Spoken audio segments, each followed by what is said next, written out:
Hey guys, it's me Meteor, and welcome to another edition of What is Kirby Canon? Today we're going to be talking about Magolor and the Master Crown. Magolor makes his first appearance in Return to Dreamland, crashing straight on a pop star from another dimension.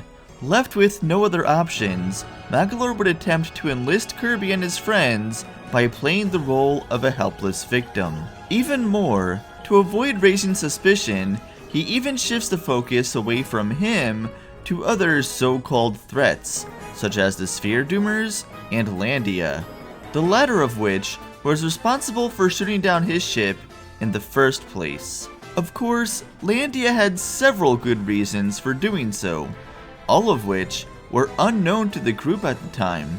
First off, despite what he would have us believe for over 11 years, Alcandra wasn't even his home to begin with. The only reason he was there at all was because he heard the place was a veritable paradise of mysterious magic and unknown technology. One item that truly caught his interest he read about in a book, the Master Crown, the exact one Landia was wearing. Also, being as Landia is literally a guardian of ancient artifacts, taking it wouldn't exactly be an easy task. Second, the ship Landia shot down, the Lord Starcutter, wasn't even his own ship. He stole it from the same volcano Landia dwelled, and was planning to attack the dragon with it. This plan could be yet another reason for his defeat against it. Why? Well, the Lord Starcutter isn't just some random ship. It is a legendary creation made by the Ancients, the same ones responsible for the Clockwork Stars, Star Rod, and probably most of the artifacts seen in the series. The Lord Starcutter is one of the few with a mind of its own. Even more, when you look at its EX description, it states that it felt something was off about Magolor from the beginning, and possibly wanted to be stopped. Therefore, it likely withheld its true power and allowed itself to be defeated. Whatever the case may be, the point is, Magolor was unsuccessful in his goal and retreated to Popstar. You see, falling into this planet and meeting up with Kirby wasn't just some happy accident. Truth is, he heard about Kirby from at least one other person, someone he was even good friends with. For this reason, Magolor knew there would be a good chance Kirby would agree to help. As for which friend he is referring to, while never confirmed, the most likely candidate would be Marx. Magolor does state that some he knew were defeated by Kirby, and considering how similar the plan was to Marx's in Milky Way Wishes, it only makes sense. I mean, both characters had knowledge of and attempted to use the power of the Ancients in some form. It would honestly be surprising if he wasn't referring to Marx, especially considering how often Hal draws them together in official artwork. This is of course assuming Magolor wasn't lying about that too for 11 years. I don't even know what to believe anymore. Seriously though, it doesn't really matter what drove Magolor to Kirby. The point is, he wanted his help, not just to repair his ship, but to do what he could not, defeat Landia. Though, to be honest, Kirby didn't really need much convincing anyway. Even Magolor was taken aback by how quickly Kirby was willing to help. Unfortunately, even that clear display of selflessness wasn't enough to deter Magolor from his ultimate goal, one he confidently revealed upon Landia's defeat: steal the Master Crown and become the ultimate ruler of the universe. Kirby sure didn't seem too concerned though. As shown in one pause screen description, that blank stare even annoyed him. We'll get back to that text later. For now, let's change gears and talk a little bit about the crown itself. While it may be true that it grants seemingly unlimited power, it comes at great cost. As stated in the fight against it, it also increases the darkness in the wielder's heart. Even worse, it seems that once the user wears the crown, they're really more of a host.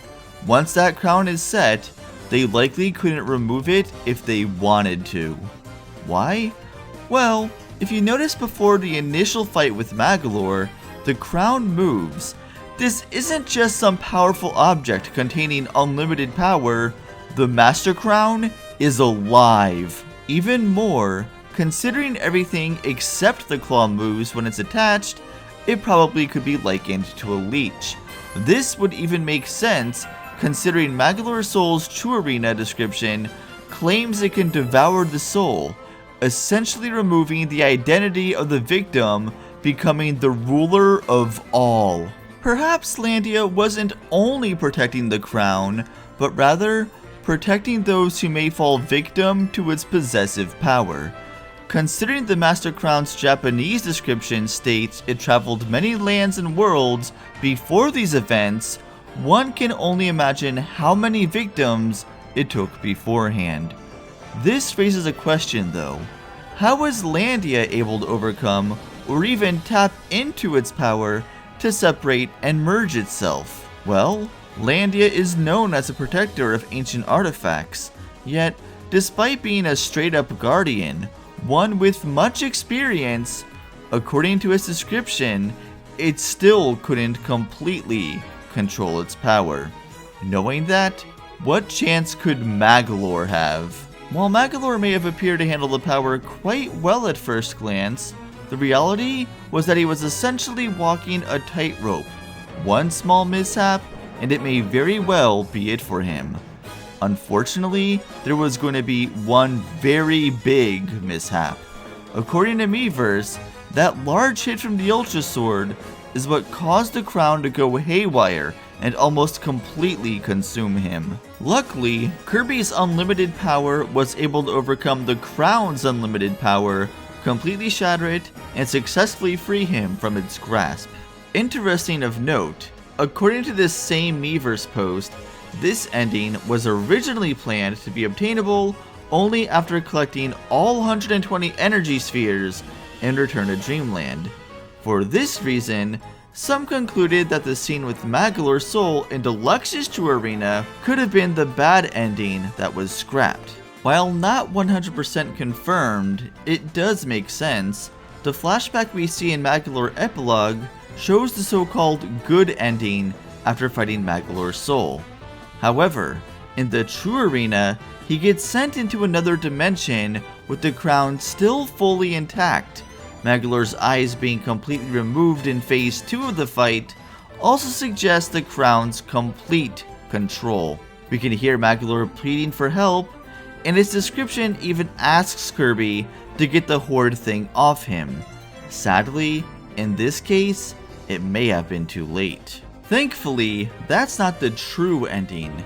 Speaking of true endings, considering the flashback in Magolor Epilogue shows Magolor Soul from EX mode specifically, that would mean that the final boss in EX mode is the canon final fight in the game. This could suggest that while the extra modes may not be canon as a whole, at least some of the events that take place during them can be placed in the main game. Imagine it like the third version of a Pokemon game that takes elements from both of the older versions, adds in extra stuff, and gives you the full story. Granted, those haven't been a thing since Platinum, but still. Regardless, up until a few months ago, aside from just randomly coming back reformed to make amusement parks, we didn't really know much else about Magolor. Sure, he appeared in Team Kirby Clash and was a dream friend in Star Allies, though in terms of canon, those appearances were questionable at best. Well, thanks to Magolor Epilogue and Merry Magoland, we at least know that his appearance in Team Kirby Clash was legit. Let's backtrack a bit though. As mentioned earlier, the epilogue takes place directly after Magolor Soul's defeat, after which he falls into what is called a dimensional abyss, losing all his powers. How? Well, when the crown shattered and freed him, the remains were scattered across dimensions along with his power. One could easily associate the place he fell to another well-known location, and honestly, when you read the Japanese text, it doesn't sound too far off. This text touches on things like being here due to betraying his friends, betting on resurrection, and karmic retribution. The whole mode is even based on Magolor restoring and redeeming himself, building up to the moment he faces what got him into this mess from the start. Well, aside from himself, which I guess could also be true. Throughout the epilogue, Magolor gathers fruit fragments, presumably to escape the horrid place. However, he wasn't the only one with that goal in mind. The fragments were guarded by elemental versions of bosses Magolor had Kirby face. According to their descriptions though, they were born from the elements in this dimensional abyss rather than just gaining the powers of them. All these manifestations, including the Doomers, were being guided by what it calls their boss, and they don't mean the Grand Doomer. No, while the Grand Doomer did attack the fruit initially, it was really being controlled by fragments of the true ruler, the Master Crown. Perhaps the Master Crown even created those elementals using Magolor's memory from the time he was controlled. I mean, we've seen Dark Power create things from memory on multiple occasions. Regardless, once the fragments are freed from Grand Doomer's defeat, the shards envelop the fruit to become whole again.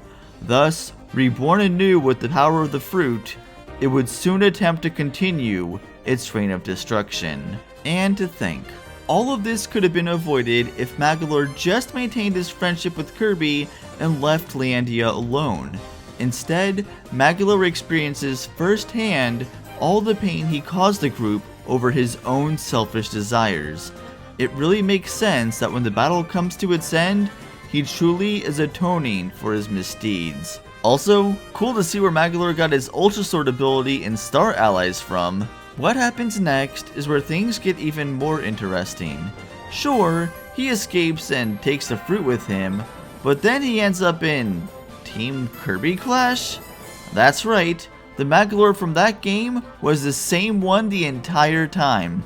He even quotes that infamous monologue if you collect all the gear.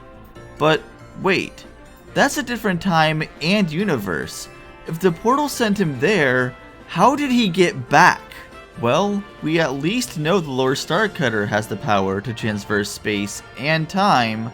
Considering all the powers Magolor maxed out in the epilogue, the black holes, dimensional portals, and everything else without tapping into the power of the crown, traversing time without the Starcutter doesn't seem all that far-fetched. And even if he couldn't, we at least see him controlling the lore again in Dream Collection. For all we know, the lore could have even sensed his change of heart and tracked him down in the Dream Kingdom. If so, that makes Magolor the second character that can enter any timeline he wants, whenever he wants. So really, just like Galactonite, those events could still be canon to him. What though would make Magolor go from selling weapons to making amusement parks across the universe? Well, truth is, that was always his goal. He wanted to make people happy. Why then betray Kirby for the Master Crown at all? Hard to say. Maybe originally he thought he could use its powers to help the world rather than rule it. I mean, considering how the text changes when Magolor wears the crown, similar to what we've seen with Haltman, it makes you wonder who was really talking in that monologue. Even still, why would someone, even with good intentions, attempt to defeat or even kill Landia just to get it? Well, remember Magolor said he was on Halcondra for a really long time, and in the epilogue, all the bosses were said to be controlled by their boss, the Master Crown. Perhaps over time, the crown would slowly draw in Magolor to obtain it at all costs and free it from one of the only ones capable of containing its power. Whatever the case may be, with all that business behind him, Magolor could finally begin what he originally set off to do and truly make others happy, with Merry Magoland being the ultimate fruits of his labor. How do we know that? Well, once every challenge is completed, including the 20 EX challenges, he states that it was always his dream to create the greatest theme park in the universe. To do so, he traveled to far-off worlds, including those in the past, to see what others enjoyed. Those travels likely include Dream Collection and DDD's Drum Dash Deluxe, and used the funds he obtained from the Dream Kingdom.